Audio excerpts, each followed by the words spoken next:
দিন থেকে অনেকেই রিকোয়েস্ট করে আসছিলেন কালচুরাজের মাম্মি পাপার একটা ভিডিও শেয়ার করতে। তাই চিন্তা করলাম আজকে আপনাদের সাথে শেয়ার করেই ফেলি। তো কালটুর পাপাকে যখন আমরা নিয়ে এসেছিলাম তারপর ও যখন বড় হলো, বড় হওয়ার পরে ওরও তো একটা সঙ্গীত দরকার। তো ও তখন আমাদেরকে অনেক বিরক্ত করা শুরু করলো। ও কামড় দিত, হাঁচড় দিত, বাহিরে যেতে চাইতো শুধু। বাসায় একদমই থাকতে চাইতো না। তো আমরা চিন্তা করলাম যে ওর জন্য একটা সঙ্গী নিয়ে আসি যাতে করে ওর একাকিত্বটা কাটে। তারপর আমরা র‍্যাডেলকে নিয়ে আসলাম। তো র‍্যাডেলকে নিয়ে আসার পরে অ্যাঞ্জেল খুবই খুশি ছিল। ১ম এ র‍্যাডেল হচ্ছে অ্যাঞ্জেলের সাথে মিশতে চাইতো না, খুবই ভয় পাইতো। ও সবসময় আমার কোলে, কোলেই থাকতো। আর খুব লুকিয়ে থাকতো। খুবই ভয় পাইতো ও আরকি। যেহেতু অ্যাঞ্জেল বড় ছিল আর ও ছোট ছিল, কারণে ওকে অনেক ভয় পাইতো।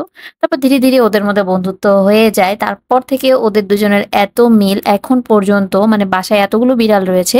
তারপরও র‍্যাডেল কিন্তু অ্যাঞ্জেলের সাথে গিয়েই থাকে, ওর সাথেই খেলাধুলা করে। আর এখন তো ওরা আলাদা ঘরে থাকে। তো যখন হচ্ছে সবগুলো একসাথে ছিল তখনও ও কিন্তু সবসময় হচ্ছে অ্যাঞ্জেলের সাথে গিয়েই থাকতো, ওর সাথেই খেলা করতো, ওর সাথেই ঘুমাতো। মানে ওর যত কিছু ওর সাথেই। ওর যে এতগুলো ছেলেমেয়ে হয়েছে এদের সাথে যে খেলাধুলা ও কিন্তু করতো না। এখনো যখন ওর ছেলেমেয়ের কাছে ও আসে ও কিন্তু ওদের সাথে খেলাধুলা করে না। খুবই ভয় পায়। ও সবসময় অ্যাঞ্জেলের কাছে থাকে। মানে ছোট থেকেই মানে ছোট থেকে ওর সাথে বড় হয়েছি তো, মানে ওদের যে একটা সঙ্গী, ওদের যে একটা কেমিস্ট্রি সেটা এখনো রয়ে গেছে। তো এই ছবিগুলো হচ্ছে অ্যাঞ্জেলা আর র‍্যাডেলের ছোটবেলার ছবি। ওরা সবসময় দুজন একসাথেই থাকতো, একসাথেই খেলাধুলা করতো। অ্যাঞ্জেল সবসময় হচ্ছে র‍্যাডেলকে ভাবে ধরিয়ে ঘুমাতো। মানে যেখানেই থাকতো না কেন ২ জন মানে টোনাটুনি সবসময় একই সাথে থাকতো। তো অনেকেই হচ্ছে ওদের দেখতে চেয়েছিলেন। তো অনেক ভিডিওতেই আসলে শেয়ার করেছি।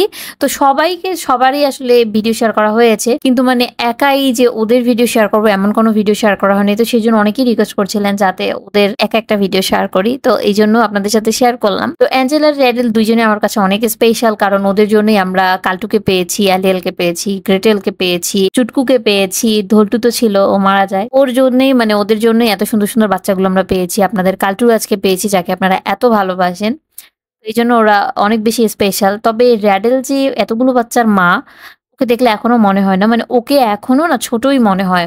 ছোটবেলার ছবি। এগুলো জাস্ট মেমোরিটাকে আসলে ক্যাপচার করে রাখার জন্যই ছবি তোলা। তখন তো আমি ভ্লগ-টলগ বা ভিডিও-টিডিও করতাম না। এটা অনেক বছর আগের কথা। কিন্তু শুধুমাত্র ওদের মেমোরিগুলো কালেক্ট করে রাখার জন্য খুব ভালো লাগতো। ওরা যখন একসাথে থাকতো, আমি যখন যেখানে কাজ করতাম ওরাও গিয়ে বসে থাকতো। তো আমার কাছে এই ব্যাপারগুলো খুবই ভালো লাগতো সবসময়। যার কারণে আমি মোমেন্টগুলো ক্যাপচার করে রেখেছি যাতে পরবর্তীতে আমি দেখতে পারি। কিন্তু দেখেন এখন এগুলোই কিন্তু কাজে লাগছে। আপনারা এই জিনিসগুলো দেখতে চান, ওদের ছোটবেলার মুহূর্তগুলো দেখতে চান, অ্যাঞ্জেল র‍্যাডেলকে দেখতে চান, সবাইকেই দেখতে চান। কিন্তু দেখেন এই যে আমি আগে ভিডিও করে রেখেছিলাম বা ছবি তুলে রেখেছিলাম সেগুলো কিন্তু এখন কাজে লাগছে। আমি কিন্তু কখনোই ব্লগ করার উদ্দেশ্যে বা ভিডিও করার উদ্দেশ্যে এগুলো করিনি। জাস্ট মেমোরিটাকেই ক্যাপচার করে রাখতে চেয়েছিলাম। শুধুমাত্র যে ওদেরকে ভালোবাসি তাই না, বাকি যে বিড়ালগুলো আছে সবাইকেই ভালোবাসি। কিন্তু সবাই কি মনে করে জানেন যে কাল্টুর ভিডিও আসলে বেশি, বেশি শেয়ার করা হয় তো হয়তো কাল্টুকেই আমরা বেশি ভালোবাসি। আসলে এমনটা নয়। আমরা আমাদের সবগুলো বিড়ালকেই অনেক ভালোবাসি। কিন্তু কাল্টুর চ্যানেল, কাল্টুর হচ্ছে পেজ এইজন্য আসলে আর কাল্টুকেই সবাই যেহেতু চেনে এইজন্য কাল্টু একটু হাইলাইটে থাকে এই আরকি। কিন্তু সবার ভিডিওই কিন্তু প্রতিনিয়ত শেয়ার করা হয়। আর কাল্টুকে তো আপনারা দেখেছেন যে ও কিন্তু একটু ভিডিও, ছবি-টবি এগুলো বেশিই করে। ও একটু আলাদা পোস্ট-টোস্ট দেয়। এইজন্যই আসলে ওর জিনিসগুলো আসলে বেশি শেয়ার করা হয়। আর বাকিগুলো তো মনে করেন যে ওদের মন মতো। ওরা তো ছবি তোলা দেখলে পালিয়ে যায়, ভিডিও করা দেখলে পালিয়ে যায়। এইজন্য আসলে ওইভাবে করে ওদের শেয়ার করা হয় না। তো আশা করি যারা হচ্ছে অ্যাঞ্জেল এবং র‍্যাডেলের ছোটবেলার ভিডিওগুলো দেখতে চাচ্ছিলেন, ওদের একসাথে দেখতে চাচ্ছিলেন, তো আশা করব আপনাদের আশা পূরণ হয়েছে। তো আপনারা যদি আরো কিছু দেখতে চান, আপনাদের যদি কোন রিকমেন্ড থাকে অবশ্যই নিচে কমেন্ট করে জানাবেন। আমি চেষ্টা করব আপনাদের রিকোয়েস্ট রাখার। তো আজকে আমি এখানেই বিদায় নিচ্ছি। সবাই খুব ভালো থাকবেন। আল্লাহ হাফেজ।